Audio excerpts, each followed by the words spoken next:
You can't tell me she didn't find out he was coming on this show and she didn't sign up. You can't tell me she didn't tell the producers, yeah, I used to date Uche and they set this up on purpose.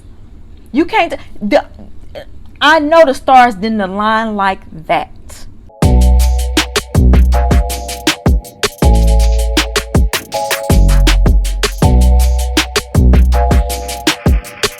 Welcome to La Vida Rosa. I'm your host Pinky, and today we're going to be talking about Love is Blind Season 5 episodes 3 and 4. And y'all, the plot twist, okay? Like, comment, and subscribe, and y'all, let's get into it. When I tell you my mind was blown, I did not see this coming, even though I did pick up on some of the signs, and you know, hindsight is always 20/20, but it's like I honestly did not see this coming. I will get to it, but I just have to express my shock and awe. I cannot believe this went down the way that it did. I have not known peace since I've watched these 2 episodes. Like, I totally understand why y'all were telling me to just go ahead and watch it. It was a whole telenovela. The Young and the Restless could never. But I will say, the producers knew what they were doing. Y'all knew what y'all was doing, but we're gonna get to it. We're gonna get to it, y'all. We're gonna get to it. First, let's start with JP and Taylor. They finally met each other for the first time. He was very excited, okay, because Taylor is a really pretty girl. You know, she's a little on the thicker side, but she's thinking the right place, this child. And he was very enamored with her when he saw her. She wasn't as much. She said that in the real world, she wouldn't have gone for someone like him, and she doesn't really like that gap for real.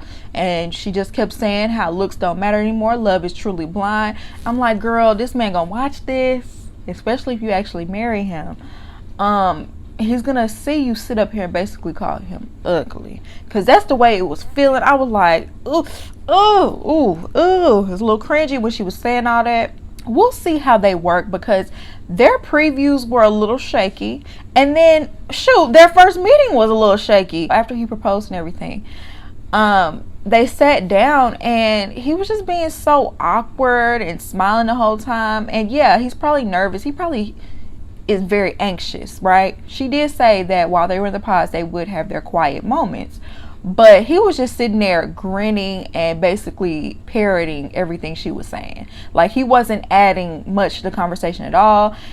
At some point, she was literally begging this man to have some sort of conversation with her. Like, you know, I don't like it when it's awkward. I don't like it when it's quiet. Like, say something, please. Like, she was trying so hard. It's moments like this that bring you back to reality on this show. These people are strangers. They don't know each other and talking about getting married. Okay?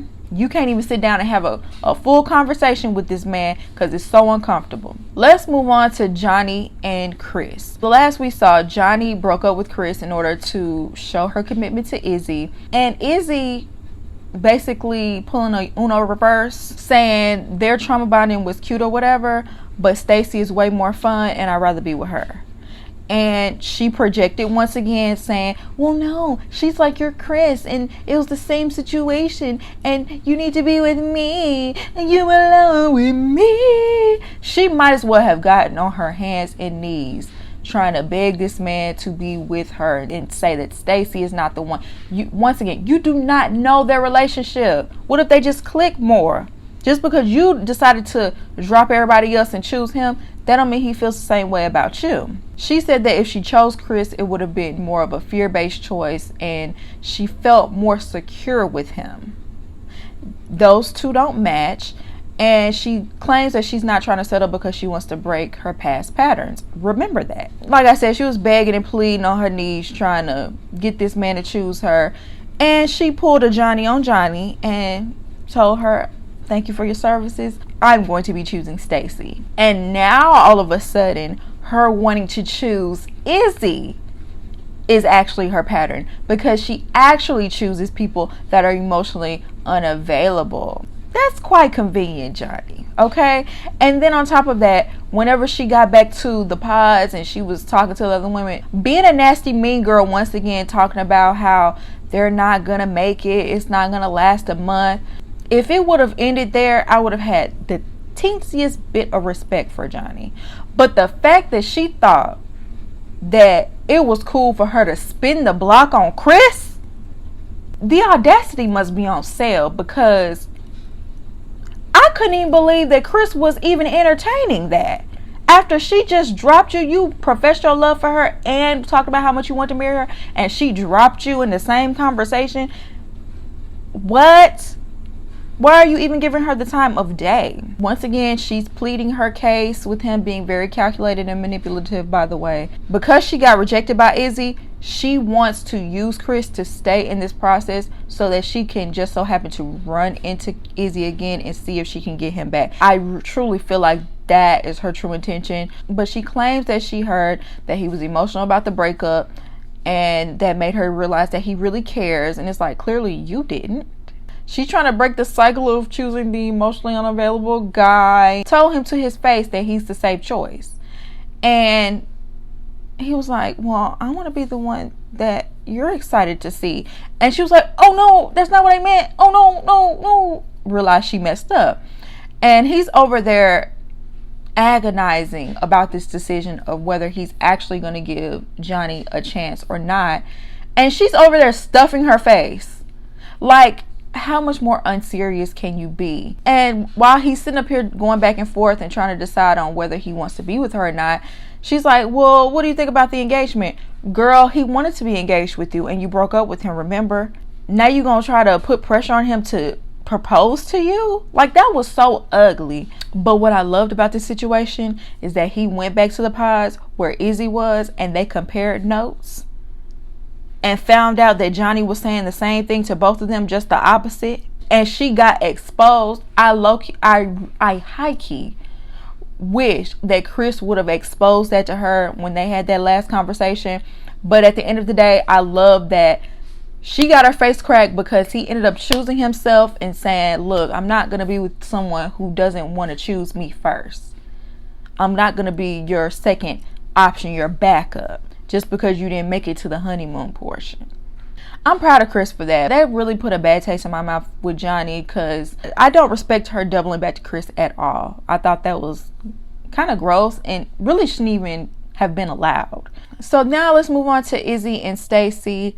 They have a very surface level relationship. He told her that he ended it with Johnny.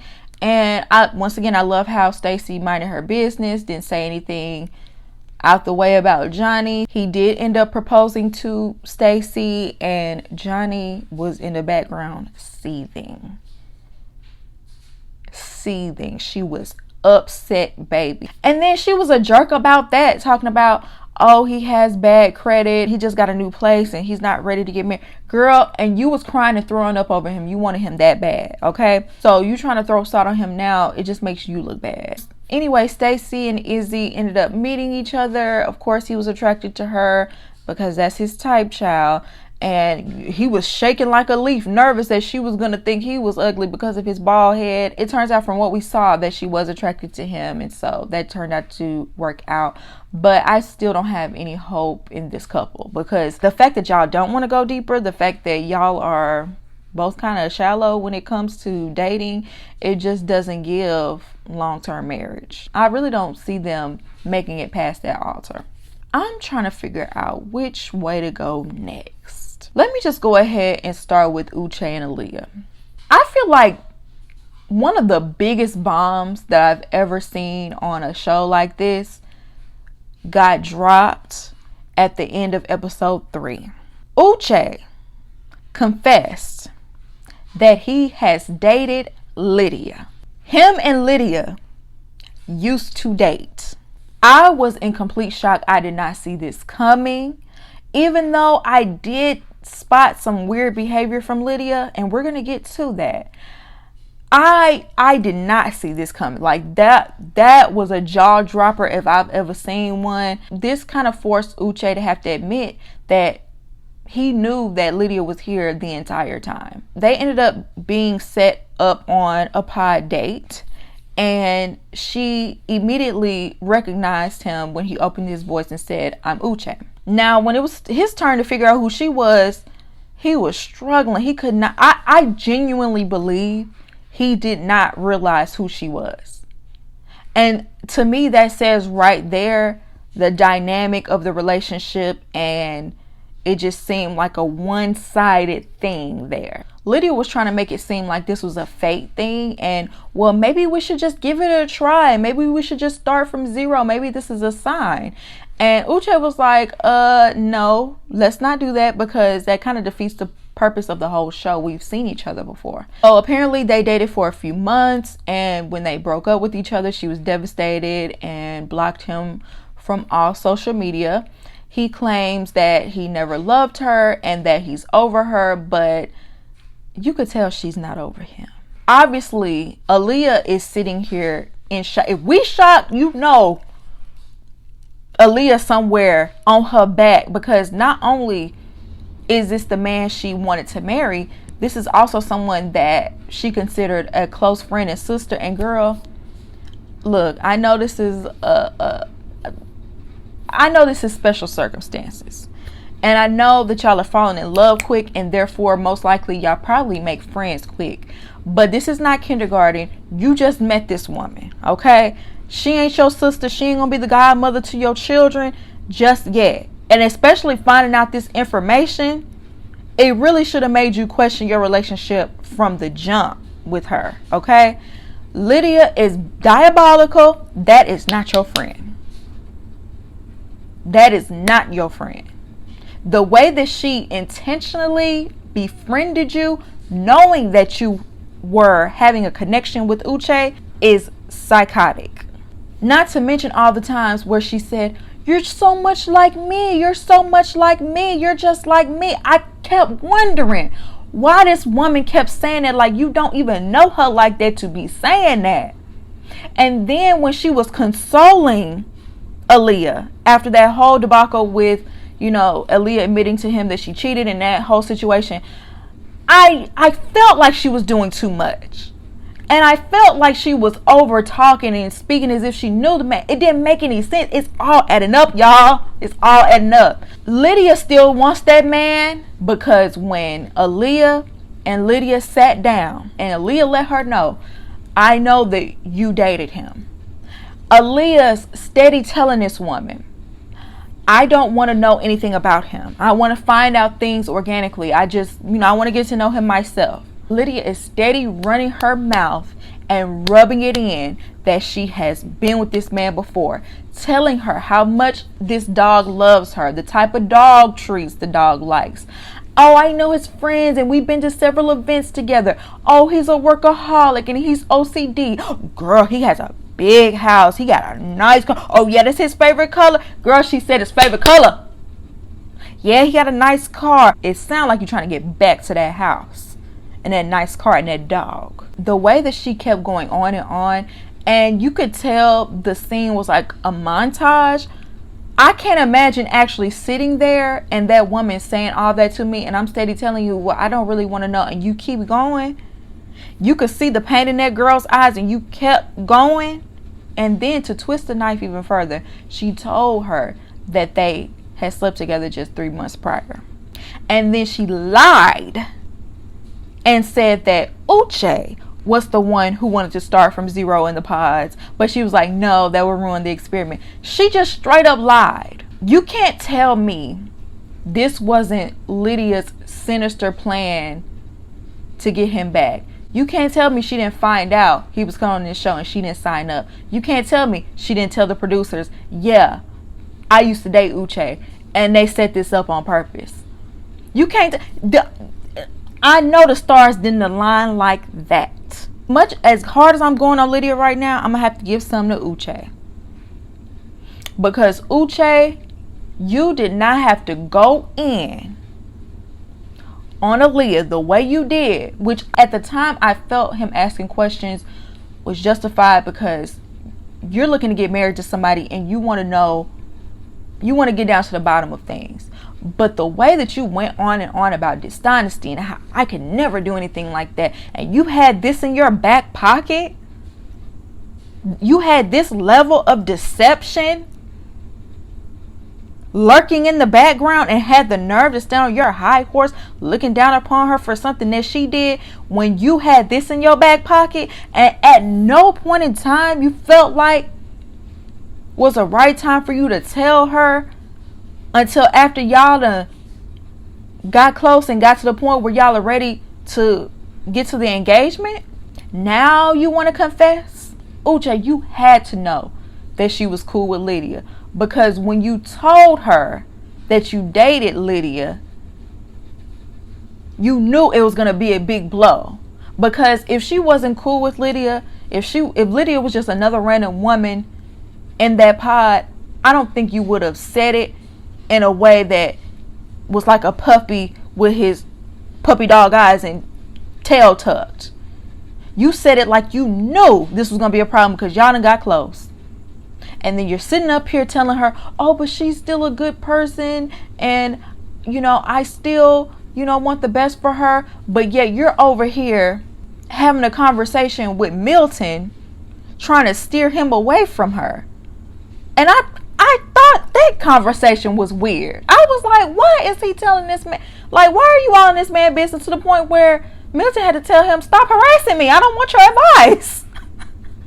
Like, yeah. Because you're not as innocent as you try to portray yourself to be either. So when they got back together and she confronted him on, whether he still wanted to continue with Lydia and start back from zero, he obviously vehemently denied that because he didn't want to keep going with her.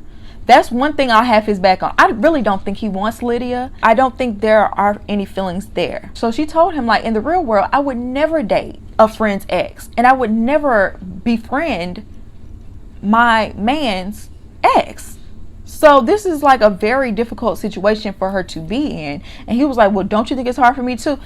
Boy, bye. Ain't nobody worried about your feelings. The fact that you even brought yourself up, I would have stormed out. He would have never heard from me again in life. Done.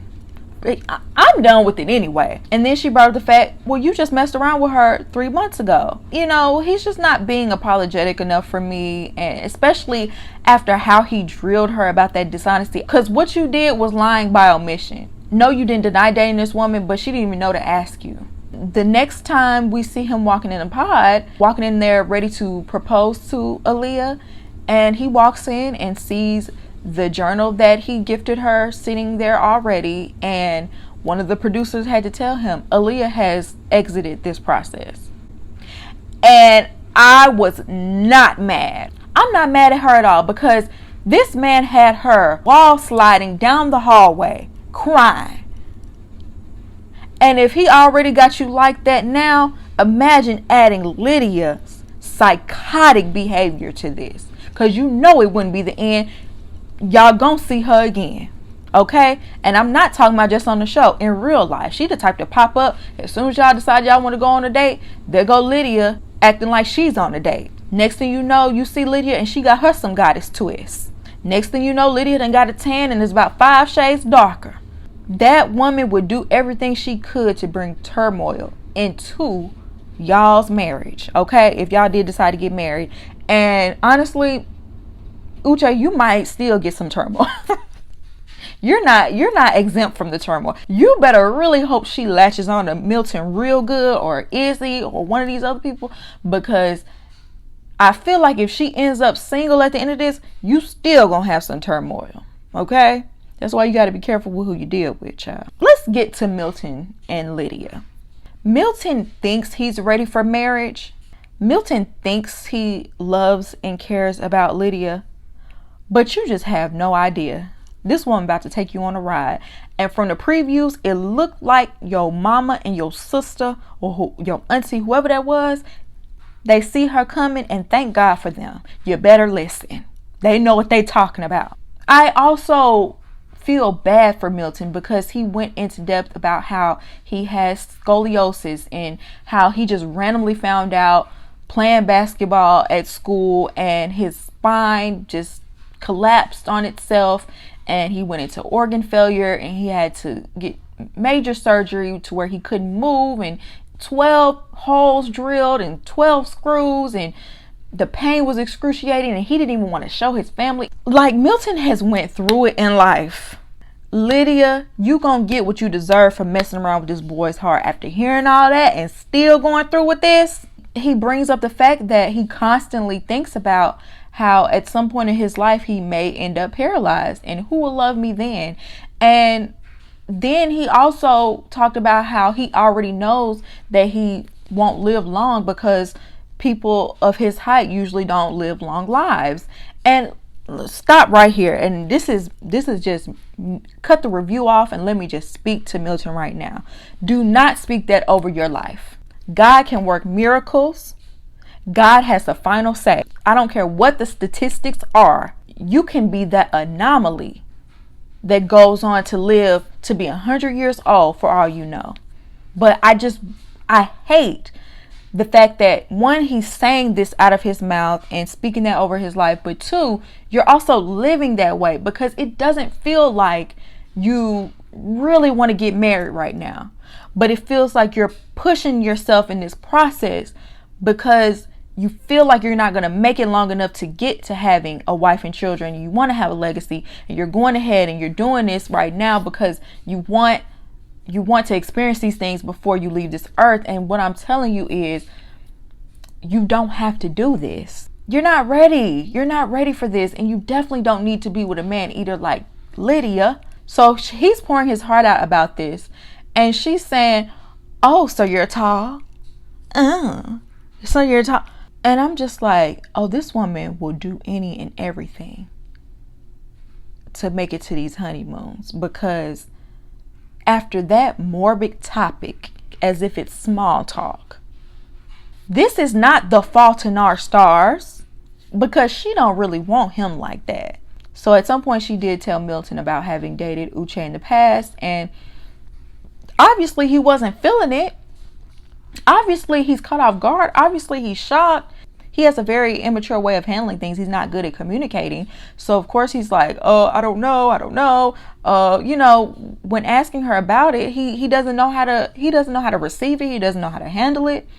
And she's being emotionally manipulative once again. Love bombing. I love you so much. I just want to be with you. I just want to be with you. I love you. But of course this man needs a minute. Like, instead of you just pressuring him to accept this all willy-nilly, yeah, give this man a chance to walk outside and think about it at least. Give this man a chance to digest what he just heard. It's almost as if she expected him to accept this with no questions asked because he's young. He said that, you know, he would have wanted to know this sooner. She was like, well, if I would have told you in the beginning, you wouldn't have talked to me any further. And he was like, exactly. Exactly. So that should have showed him right there that she's manipulative. But at some point he moved past it, and he ended up proposing to Lydia. During his proposal, he had to ask her, well, would you feel some type of way if I stayed over at my friend's house at 4 a.m.? And she was like, oh no, of course not. He was like, well, what if I have to move to Argentina? Would that be a problem? Oh no. She's just saying yes to any and everything now. She just wants that ring at this point. You know, he was just going back and forth too much in the proposal for me. Like, I don't know if I'm ready. If you're going to propose to somebody, you better be sure it better not be iffy. If it is iffy, why are you doing it? But he proposed to a child, and I guess they gonna go ahead and hopefully his family is able to pull the wool from over his eyes and show that she's a wolf in sheep's clothing. Hopefully, because child, at this point, he's a lamb to the slaughter, child. Anyway, y'all let me know what y'all think down below. Do you agree with me? Do you not agree with me? I'd love to hear your opinion. And I hope you enjoyed this video, and I'll see you in my next one. Peace.